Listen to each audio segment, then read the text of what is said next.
Now, my next guest says Trump has gone too far. He wrote an op-ed in the Washington Post titled "Business Leaders Must Speak Out Against Trump's Anti-Immigration Rhetoric." Joining us right now is Steve Case, AOL co-founder and Revolution founder. Steve, good to see you. Thanks so much for joining us. Good morning. Good to be here. Tell us how you say Donald Trump has gone too far.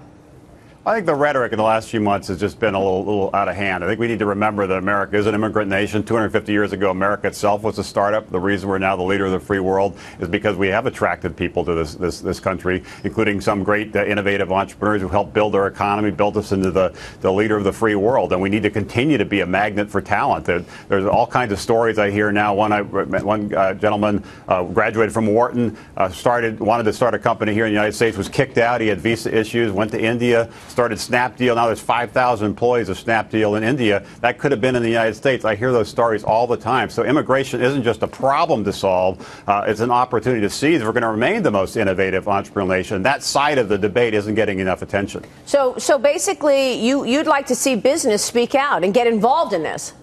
Yeah, business needs to speak out. If you look at the Kauffman Foundation did research on this, and the major job creation, it comes from entrepreneurial companies. 40% of the Fortune 500 were started by immigrants. So this has been a key part of our story in the past, present, and will be in the future. There's now a global battle for talent. Other countries are recognizing that innovation entrepreneurship is the way to drive their economies and create growth. So they're trying to change their immigration policies to attract people at a time where we're pushing people away and have rhetoric that is I think, very unhelpful. Yeah, I think that's all true, but the truth is, we've been debating this morning with my colleagues on the desk. He's resonating.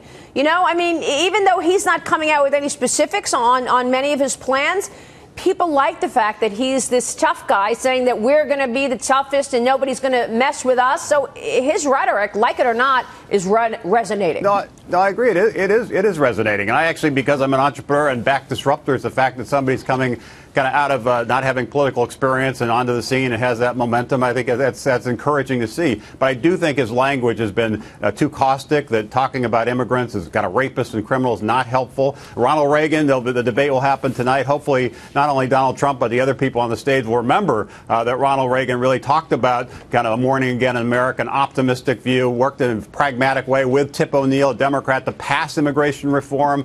That kind of working together, uniting, not dividing, and having language that really suggests that immigrants are a key part of what's made us great and will continue to make us great. Yes, we have issues around border security. The Senate bill 2 years ago that did pass in a bipartisan way talked about a 700-mile fence, talked about doubling the border patrol, talked about creating a digital kind of entry-exit system, talked about E-Verify. So there are things in that bill that would have made the borders more secure, would have made dealt with some of these issues. We need to get back to that debate about how do we deal with this issue, how do we deal with the 11 million people already here and initially have some kind of legal status with some kind of path to citizenship. These are tough issues, they're emotional issues, they're complicated issues, they're sensitive issues, but we need to have a constructive debate about them and not just have kind of the sound bites kind of take over sound policy. Yeah, Sandra Smith, jump in here. Who do you see as the most business-friendly candidate on the GOP bench right now? Who would be best for growth in this country? That's a good question. I look forward to hearing what people have to say. I think there are a number of candidates that have an understanding of how the economy works, how innovation works, how entrepreneurship works. Who?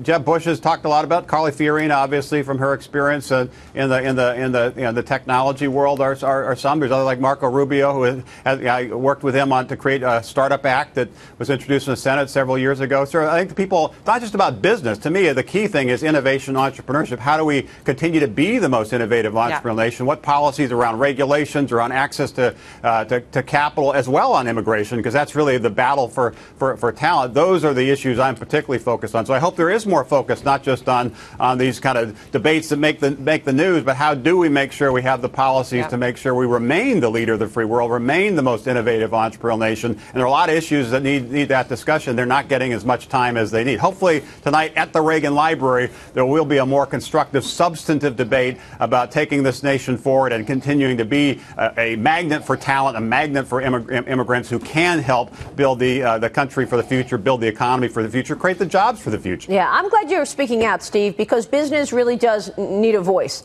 Business needs to have a voice in this in order to move the needle on growth. And Sandra asks the question that we're all wondering. Where is the growth and who has plans for growth? Steve, we'll be watching tonight, as you will. Thanks so much for joining us. Thank you. Steve Case joining us there.